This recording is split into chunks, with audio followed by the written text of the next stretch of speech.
जी हाँ, नमस्कार। मैं बॉलीवुड एक्टर और प्रोड्यूसर रवि सुधा चौधरी और आप सभी दर्शकों से गुजारिश है कि आइडियल आई न्यूज़ के यूट्यूब चैनल को आप लाइक करें, सब्सक्राइब करें और शेयर भी करते रहें हर नई वीडियो को। तो इसी आग्रह के साथ बहुत बहुत धन्यवाद। उम्मीद करता हूँ कि आप मेरी बात का मान रखेंगे। नमस्कार, प्रणाम, सलाम, सत श्री अकाल। मैं हूं शशकांत और आप देख रहे हैं आइडियलाइज न्यूज। कहते हैं कि दिल में हो जज्बा कुछ कर दिखाने का तो जलते दियों को आंधियों का डर नहीं होता। और यह भी कहा जाता है कि उठो, जागो और तब तक चलो जब तक तुम सफल ना हो जाओ। लेकिन यह लागू होता है हम जैसे लोगों पर, यानी बड़े बड़े लोगों पर। वो तभी उठेगा, जागेगा और तब तक चलेगा जब तक उसको सफलता नहीं मिलता, जब उसमें विवेक आ जाएगा, बुद्धि आ जाएगा। लेकिन हमें विवेक और बुद्धि ना हो और छोटे छोटे मासूमियत से भरे चेहरे हो, उससे मैं कैसे उठाऊंगा, कैसे जगाऊंगा, कैसे चलाऊंगा? ये बहुत ही टफ काम होता है, ये बहुत मुश्किल का काम होता है। हालांकि छोटे छोटे बच्चों से जब आप बात करेंगे तो बात करने में बहुत ही मजा आता है। किलकारी जो आप कहते हैं, बच्चों की जो किलकारियां होती है, वो किलकारियां से आपका परिवार सुखमय और खुशमय हो जाता है।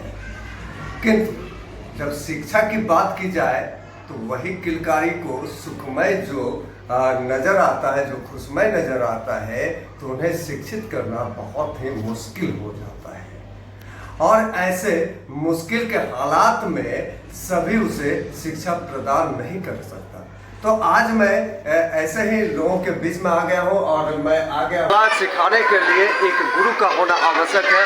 और गुरु, बहुत सारे गुरु का भी योगदान होता है और बहुत सारे गुरु के योगदान के लिए एक विद्यालय का होना आवश्यक है। तो अभी हम इसी कड़ी में आज विद्यालय पहुँच गए हैं। हालांकि सरकारी विद्यालय की बात नहीं कर रहा हूँ मैं, आज मैं प्राइवेट विद्यालय की बात कर रहा हूँ। यहाँ पर आप देख रहे हैं कि इंडस पब्लिक स्कूल, ये छठ पोखर टीचर्स कॉलेज सूरज चौक वाले रोड में है, छठ पोखर टीचर्स कॉलेज। आप देख रहे हैं कि छोटे छोटे मासूम बच्चे यहाँ पे, ये बच्चे यहाँ हमारे पीछे, ये सारे इंडस पब्लिक स्कूल के बच्चे हैं। और इंडस पब्लिक स्कूल के बच्चे में कुछ खासियत है, कुछ खास करते हैं। और कैसे खास करते हैं आपको इस वीडियो में दिखाऊंगा कि कैसे एक्टिविटीज करते हैं छोटे छोटे बच्चे, कैसे यहाँ के टीचर पढ़ाते हैं, कैसे पढ़ाते हैं और यहाँ के जो निदेशक है वो क्या कुछ करते हैं। आइए यहाँ पर मैं दिखाता हूँ कि यहाँ एक क्लास है। इस क्लास में छोटे छोटे मासूम बच्चे कहते हैं कि बड़े को पढ़ाना तो बहुत ही आसान होता है, बड़े को पढ़ाना बहुत आसान होता है। बड़े को आप दे दें, नोट्स दे दें, उससे भी तैयार कर लेंगे। और अगर आप जो दे देते हैं, उनको होमवर्क दे देते हैं तो वो भी पूरा कर लेंगे। बड़े को पढ़ाना बहुत आसान होता है, लेकिन छोटे छोटे बच्चे को पढ़ाना बहुत ही मुश्किल होता है। इस वीडियो में मैं आपको दिखाऊंगा कि कैसे बच्चे पूरा से सीखते हैं और कैसे छोटे छोटे मासूम बच्चे, जैसे कि डालिए छोटे छोटे बच्चे, मासूम बच्चे। अब मैं आपको दिखाना चाहता हूँ कि ये छोटी सी बच्ची, ये देखिए कितनी छोटी बच्ची। अब इतनी छोटी बच्ची को पढ़ाना बहुत ही मुश्किल का काम होता है साहब। और ऐसे छोटे छोटे बच्चे को खेल के माध्यम से पढ़वा रही है इंडस पब्लिक स्कूल, तो ये बहुत बड़ी बात है। तो इस सारे वीडियो में मैं दिखाऊंगा कि कैसे छोटे छोटे बच्चे एक्टिविटीज करते हैं और कैसे इंडस पब्लिक स्कूल के निदेशक इनको कंट्रोल करते हैं, उनसे भी मैं बातचीत करूंगा। आइए पूरी खबर देखते हैं आगे लाइव न्यूज़ के। There are many schools in this locality, but Indus Public School is having their well recognition in this locality. There are some regions. Some regions are there is nominal fee in this school that every parents can afford it. And the next is the behavior of the teachers regarding their students and their parents also fine. If we go through these things, and we will get the maximum of the maximum benefits of the teachers and to their parents, to their children. If we all goes through these things, and the maximum outcomes, you can say the maximum result we will get to the students. I along with all my teachers, I wish a very bright future for the students of this school. Thank you. What's your good name? Sir, Abhishek Anand. What do you want to say about your director of Indus Public School? Sir, for my director, I can say he is a very good looking person and having good heart. Yeah. And he is having his behavior well with all the teachers and the students also. And he is having personality like a teacher, not having he act as a director. He act as a teacher along with us, like we all work here for the school. That's all. Thank you. Sir, Purnia में बहुत तेरो school है, जी हाँ. Mushroom के तरह private school हो गए हैं। क्या अलग है जो कि आपके विद्यालय में बच्चे आए? इंडस पब्लिक स्कूल एकमात्र सबसे बेहतरीन स्कूल है। यहाँ उचित शिक्षा दी जाती है।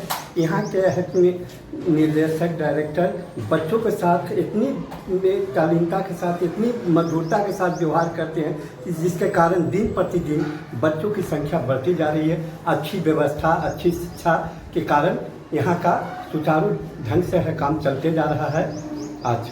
और यह छोटे से लेकर बड़े तबके तक के लोगों के लिए अपने बच्चों को शिक्षा देने के उचित फीस की व्यवस्था की गई है। समय समय पर बच्चों को है फीस में सुविधा दी जाती है, रियायती दी जाती है, और जिससे यहाँ के है अभिभावकगण इंडस पब्लिक स्कूल के प्रति बहुत ही है मधुरता के साथ अपने बच्चों को पढ़ाने के लिए तैयार हो जाते हैं। और इंडस पब्लिक स्कूल पूर्णिया का एकमात्र सबसे अच्छा और सुदृढ़ सुचारू ढंग से संचालन होने वाला यह विद्यालय है। क्या सर यहाँ पे शारीरिक क्रियाकलाप भी करवाया जाता है? हाँ, शारीरिक क्रियाकलाप कराए जाते हैं। खेल के माध्यम से उचित शिक्षा की व्यवस्था की जाती है। समय समय पर है बच्चों को है क्लास के है दरमियान खेल की व्यवस्था की जाती है, और अच्छे है शिक्षक के है निर्देशन में खेल की व्यवस्था होती है और देख रेख है संपन्न होता है। क्या परिचय हुआ सर आपका? हमारा नाम हो गया देशबंधु पांडे। बहुत स्वागत है हमारे चैनल आइडियलाइज न्यूज़ में। आपके चैनल के सभी व्यूअर्स को मेरी तरफ से ढेर सारी शुभकामनाएं। सर, मैं जानना चाहूँगा कि आपने ये जज्बा कब आ गया कि आप ये विद्यालय चलाए और छोटे छोटे बच्चों को शिक्षा प्रदान करें, जबकि आप अच्छे पढ़े लिखे हैं, आप जॉब में जा सकते थे या किसी प्राइवेट सेक्टर में काम कर सकते थे परिवार चलाने के लिए? नहीं, मैं प्राइवेट सेक्टर में था ही। एक पुस्तक की कंपनी है, जहाँ काफ़ी नामी कंपनी है, मैं उसमें कार्यरत था एचआर मैनेजर के पद पर। लेकिन होता है ना, हर व्यक्ति को ज़िंदगी में जब तक आपको वर्क सेटिस्फेक्शन नहीं होगा तो आप फिर वहाँ पे पूरा मन लगा के अपना मैक्सिमम नहीं दे पाएंगे। तो मुझे लगता था ये तो मेरी जॉब चल रही है, लेकिन मैं इस सोसाइटी के लिए, इस कंट्री के लिए क्या कर रहा हूँ, ये सवाल मेरे मन में हमेशा कौनते रहता था या आते रहता था। तब मैंने प्लान किया कि स्कूल क्यों नहीं खुला जाए। आप तो पूरा सिस्टम को एक आदमी तो नहीं बदल सकता, या बदल भी सकता, तो मैं सोचा कि एक छोटे पैमाना पर ही क्यों नहीं शुरुआत किया जाए। तो इसके लिए मैं एक स्कूल की शुरुआत की, जो अपना इस सोसाइटी में टीचर्स कॉलोनी, छठपोखर, तरमा-टोली के आसपास में कोई ढंग का स्कूल मुझे यहाँ पे नहीं नज़र आ रहा था, जो बच्चों को चाहिए, जिस प्रकार की शिक्षा चाहिए। देखिए, इस प्रतियोगी वातावरण में आप केवल वो जो हम लोग ट्रेडिशनल पढ़ाई देते थे उससे नहीं होगी। अभिभावकों को क्या चाहिए? आप उनका बच्चा स्कूल जाए और सुरक्षित घर आ जाए, सबसे पहली चीज़ है। दूसरा चीज़, उसका बच्चा पढ़ाई के साथ साथ कुछ एक्स्ट्रा एक्टिविटीज़ भी सीखे, जो इस समय का डिमांड है। हम लोग केवल किताबी कीड़े बन के थे, जो हम लोगों की पढ़ाई थी। लेकिन अभी के समय में यदि आपका विद्यार्थी जिस क्षेत्र में जाना चाहता है, मान लीजिए किसी बच्चे की प्रतिभा है ड्राइंग में, तो कोई बात नहीं, उनको आप उनकी पढ़ाई तो बेसिक चलेगी, साथ साथ उनको आप ड्राइंग में प्रमोट कीजिए। किसी बच्चे की अभिरुचि है क्रिकेट में, तो उनको क्रिकेट में कीजिए। किसी की रोबोटिक्स में है तो रोबोटिक्स में कीजिए। तो अब वो समय नहीं रहा सर कि मतलब पढ़ाई को आप इसलिए करें वो रोजगार का साधन है। शिक्षा आपको सभ्य बनाती है, और एक सभ्य बनने से मतलब है कि इस देश को एक आदर्श नागरिक देना। ये चीज़ मैं पूरा जितना कर सकता हूँ इसमें कंट्रीब्यूट, उसके लिए इंडस पब्लिक स्कूल पूरा अपना मेहनत से दिन रात एक करके, ये पिछले 17 से अभी 23 का ये 5-6 साल का हम लोगों का सफर रहा। बीच में कोविड का भी 2 साल रहा। हम लोगों ने पूरी ईमानदारी से काम किया, जिसके कारण से हम लोग धीरे धीरे ग्रेजुअली आगे बढ़ रहे हैं। यही चीज़ चाहिए। देखिए, पेरेंट्स को बच्चे चाहिए एक एक्स्ट्रा एक्टिविटी, बच्चों का सुरक्षित और उनका थोड़ा सा पढ़ाई तो मान लीजिए बेसिक चीज़ है ही किसी भी स्कूल के लिए, लेकिन उसके साथ साथ जब तक आप एक्स्ट्रा नहीं दोगे तो फिर आप ग्रोथ नहीं चाहिए। मैंने इसी बिंदु पर ध्यान रखते हुए अपना काम किया और आगे बढ़ रहा हूँ। सर आपको कितना संघर्ष करना पड़ा, क्योंकि ये बहुत ज़्यादा मैं देख रहा हूँ कि कॉम्पिटिटिव का माहौल है, आपके आसपास में भी 2-4 विद्यालय है, तो आप बहुत होता होगा कि कुछ आप उसके स्टूडेंट सीखने का काम करते हुए, कुछ आपके वो सीखने के काम करते, बहुत संघर्ष जद्दोजहद करना। ये बात तो सही है सर, ये स्कूल नहीं, अभी तो सर आप जिस क्षेत्र में जाइएगा हर जगह एक मतलब प्रतियोगी टाइप का वातावरण है, लेकिन मेरा इस पे ध्यान नहीं रहा कि कौन क्या करते हैं, मेरा ध्यान रहा कि मैं अपना बेस्ट कैसे दे सकता हूँ। मैं अपना बेस्ट देने का पिछले 4 सालों से कोशिश कर रहा हूँ, और आगे भी जो भी चीज़ होता है इम्प्रूव करने का या कोई भी नया चीज़ आता है तो मैं उसको आप यकीन नहीं कीजिएगा, अभी भी कुछ अगर हमको जानकारी लेना हो तो चाहे नेट से या यूट्यूब से मैं खुद पढ़ के आता हूँ, फिर बच्चों को पढ़ाता हूँ। ऐसा नहीं है कि मैं खुद भी, जब तक आप खुद को अप टू डेट नहीं करते रहो टाइम के टाइम, तो फिर आप बच्चों को भी नहीं दे सकते। यही मेरा ध्येय है, मेरा दूसरे से कोई लेना देना, मैं अपनी काम को ईमानदारी और निष्ठा से करता हूँ, बच्चों के साथ समय गुजारता हूँ। आप देखेंगे बच्चे मेरे साथ किस तरह फ्रेंडली रहते, कभी आपको ये फील नहीं होगा कि ये डायरेक्टर या प्रिंसिपल और बच्चों के बीच संबंध है, उनको ये ऐसा फील होता है। देखिए मेरे पास छोटे बच्चों की संख्या बहुत ज़्यादा है, छोटे बच्चे, देखिए बड़े बच्चे को हर टीचर पढ़ा सकते हैं जो भी है, आप किसी को पूछेगा मैं छोटा बच्चा को नहीं पढ़ाता, सबसे टफ वर्क है छोटे बच्चे को पढ़ाना, क्योंकि आपको उनको केयर भी करना है, उनको आप अपना भी बनाना है और साथ साथ कुछ सिखाना भी है समय के साथ। तो उसके लिए हम लोग खेल के लिए जैसे स्कूल में टॉयज वगैरह लगाए हुए हैं, कुछ और भी एक्टिविटीज़ वगैरह लगवाए, जैसे ABCD वगैरह सब ढेर सारा आपको हम दिखा देंगे वो पीछे पड़ा। तो इससे क्या होता है कि बच्चों में एक इंटरेस्ट जगता है, इंटरेस्ट जगने से वो उसको पढ़ाई में भी मन लगता है और खेल में वो ढेर सारा चीज़ सीख भी लेते हैं।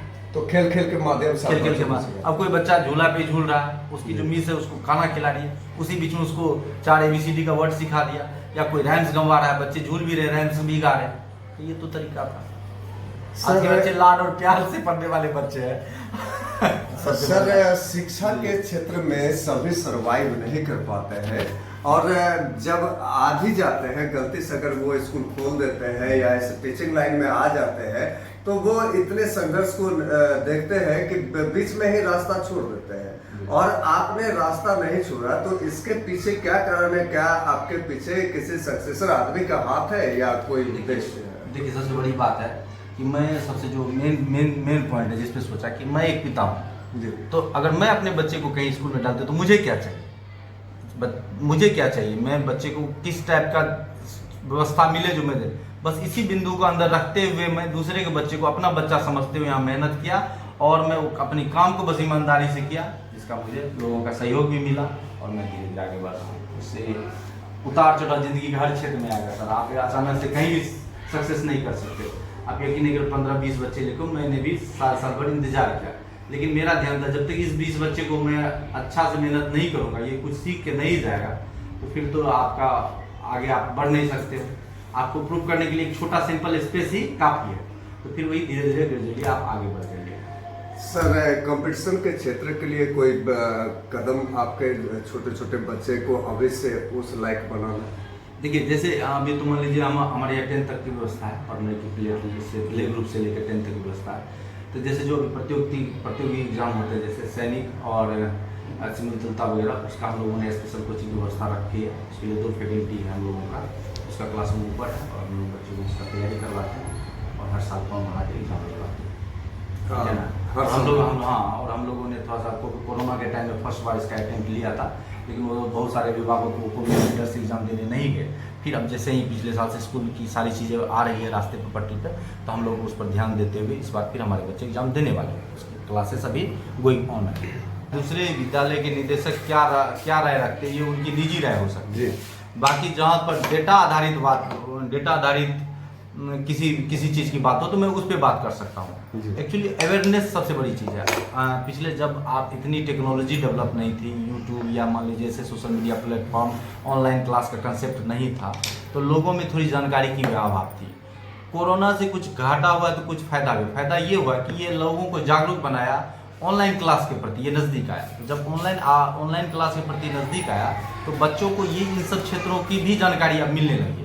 आप 7th 8th 9th के भी ऐसे सफलतम बच्चे जिससे आप बात कीजिएगा तो वो चाहे आपको यूपीएससी का सिलेबस बताना हो, बीपीएससी का सिलेबस, वो आपसे टॉक कर सकते हैं। यानी उसके पास ठीक है अभी उसका पूरा जानकारी नहीं, कम से कम सिलेबस की तो जानकारी है, उनके पास एक फाउंडेशन के लिए रेखा तो खींच चुका है, वो एक सपना तो सजा रहे नहीं हमको फलाना क्षेत्र में ही जाके सफलता में आगे बढ़ना है। तो ये सब चीज़ें हैं जो हाल के वर्षों में बच्चों में विकसित हुआ है। तो इसके लिए चाहे सोशल मीडिया का योगदान हो और चाहे यूट्यूब का भी योगदान हो, तो इससे बच्चे जागरूक बन रहे हैं। और दूसरा मैं अपने बच्चे को हर क्षेत्र की जानकारी देता हूँ।